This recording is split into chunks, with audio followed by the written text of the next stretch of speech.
একটি মাদ্রাসার ছেলের সাথে যা ঘটল তা দেখার জন্য আপনারা প্রস্তুত থাকেন, কেননা মাদ্রাসার ছেলে প্রায় সময়ই ঘুমিয়ে ঘুমিয়ে যেমনটা করতেছিল, দেখেন কি ঘটে। কেননা যারা মাদ্রাসাত পড়ে তাদের পিছনে একটা না একটা কিছু ঘটনা ঘটেই থাকে, কেননা তারা সবসময়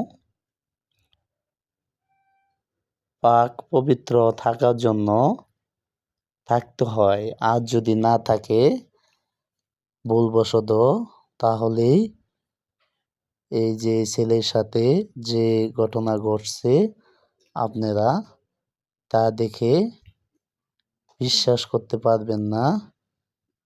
এমনটা দেখার জন্য আপনারা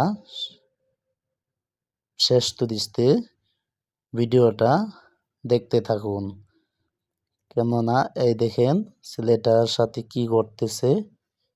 আস্তে আস্তে ছেলেটা কাঁপতেছে, কিন্তু তিনি স্বপ্নের মাঝে তিনি কিন্তু আছেন।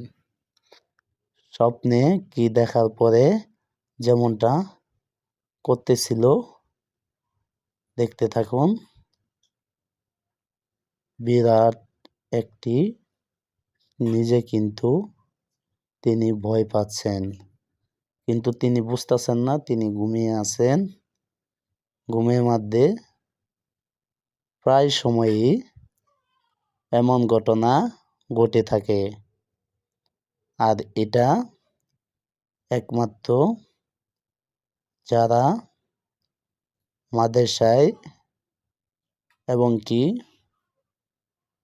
মসজিদে প্রায় সময়ই শুয়ে থাকে তারাই কিন্তু তাদের সাথেই এমন ঘটনা প্রায় সময়ই ঘটে থাকেন। দেখেন তিনি কিন্তু বিছনাতে আস্তে আস্তে পড়ে গেলেন, বিছনা থেকে